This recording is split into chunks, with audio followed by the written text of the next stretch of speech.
Abnormalities of pituitary growth. As far as the first one we're going to talk about is hypopituitarism. What do you think that means? Low function of the pituitary. Decreased function of one or more hormones of the pituitary. And this usually means the anterior lobe, which we're dealing with mostly.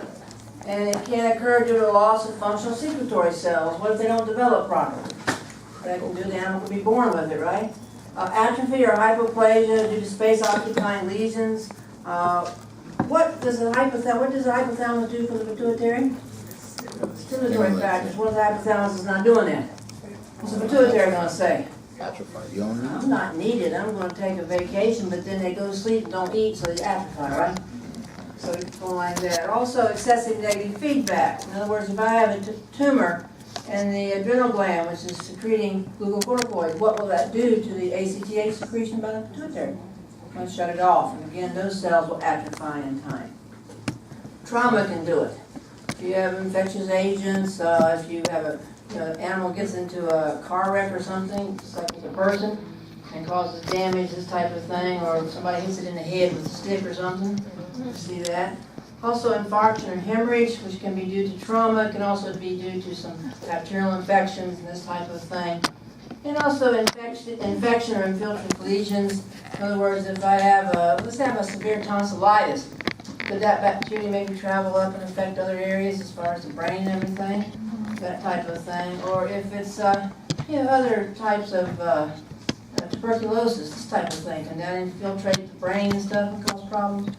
And also neoplasms can do that. Okay, now as far as panhypopituitarism, what's the pan mean? All. So it's a deficiency, either partial or complete, of pituitary function. It generally indicates an abnormality in the hypothalamic pituitary end organ axis. And the most common manifestation you'll see is probably growth hormone deficiency, but you will see gonadothyroidal adrenocorticotropic effects in this type of thing. And if it does happen to involve since it's pan, if it involves the neurohypophysis, then have problems with ADH, also with oxytocin. Okay, here's Rathke's cyst. Y'all remember Rathke's pouch? Okay, what's that supposed to do? Supposed to go away, isn't it? And what if it doesn't go away? In other words, immunological remains of Rathke's pouch can sometimes result in colloid-filled cyst.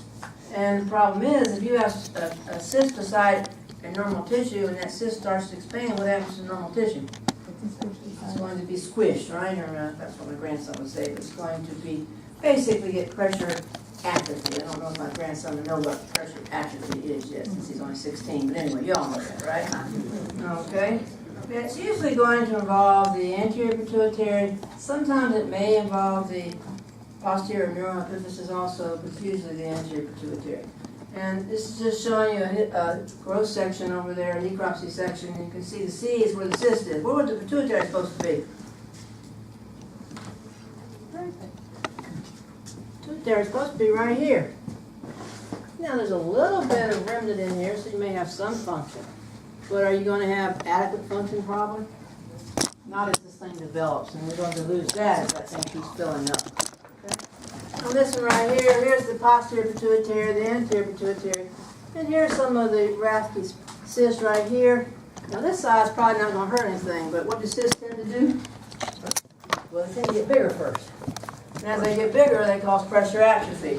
Then as they burst, basically that can cause problems as far as you get in CSF and all this type of thing. You can have damage to other tissues and things.